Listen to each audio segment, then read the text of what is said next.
Good afternoon, everyone. Today is August 28th, 2021.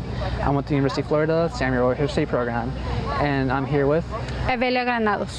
And may you explain your relation to the victim or the family member?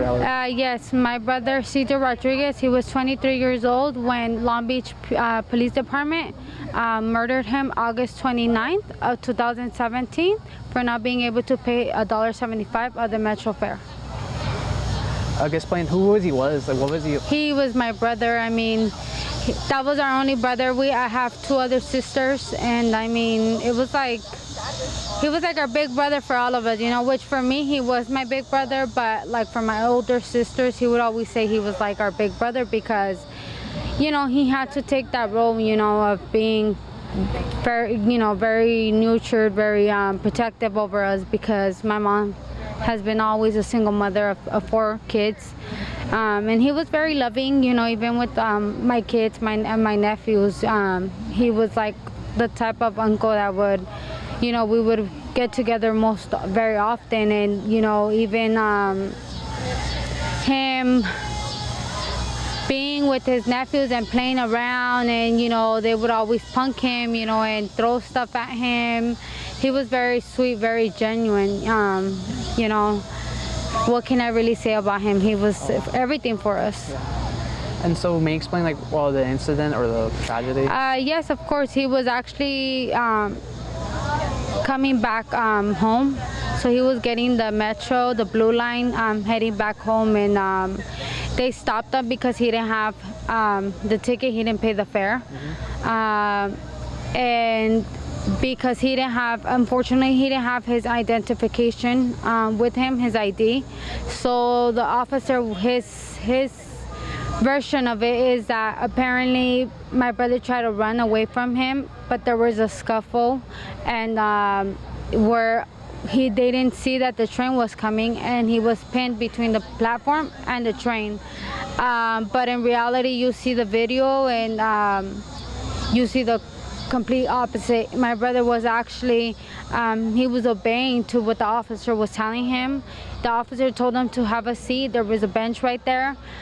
He sat there, put his skateboard and his backpack on his laps, and the officer told him to get up. He got up and told him to put his hands behind his head, but since he put them behind his back, the officer saw that very suspicious.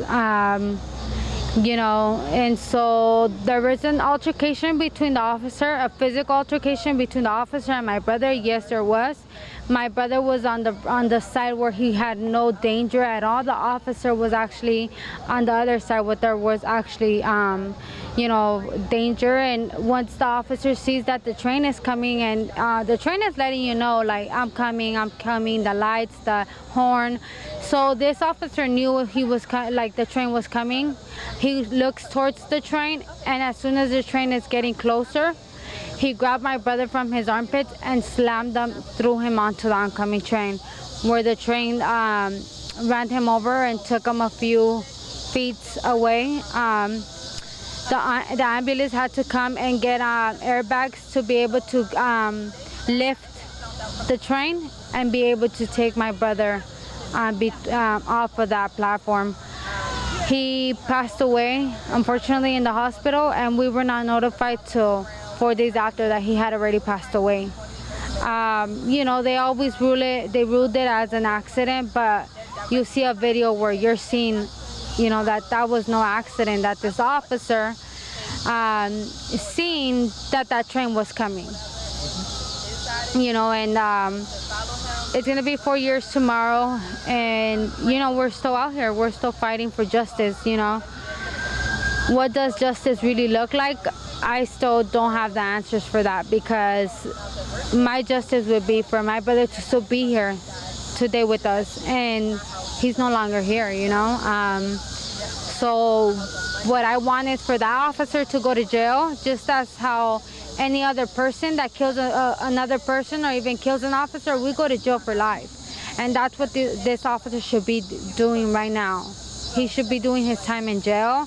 He should take his, like, get his job, you know, completely, his badge, you know, because, and whatever compensation that they give my mom, us taxpayers shouldn't have to pay for that. That shit should come out of his fucking pocket for what he did to my brother. This fight is not easy, it's completely not easy at all. But our purpose, the pain that we all go through is the same pain, and the same purpose that we're all seeking. All these people that are here today are seeking the same thing. My mom, she came to this country, she was actually pregnant of my brother. And she came here to give her kids a better life, and just how she says, unfortunately, she didn't come to get her only son taken away from her. She carried that boy with her for 9 months in her stomach, and she went through so much, and him being alive and everything as well. We went through a lot with him, but and the system failed him, the system failed my family, and many more people are still out here seeking for justice. Wow. I guess any last thoughts you want to say for the community, because it seems like I'm very thankful for this event, and for all these families that's still out here. If we have to be their voice now, unfortunately, but at the same time, there's a bigger bond that we've grown to have and to expand our family, because at times our own family don't even support us. There's a lot of my family that's leave it alone, leave it like that, but us as Latinos, we hardly get highlighted as a young Latino, a young brown person was killed. We're one of the, just because of our skin, of our color as well, we lose it all, and we just have to keep, pressing the issue. We gotta keep being out here in these streets and keep fighting for justice. Wow. Thank you so much for the interview.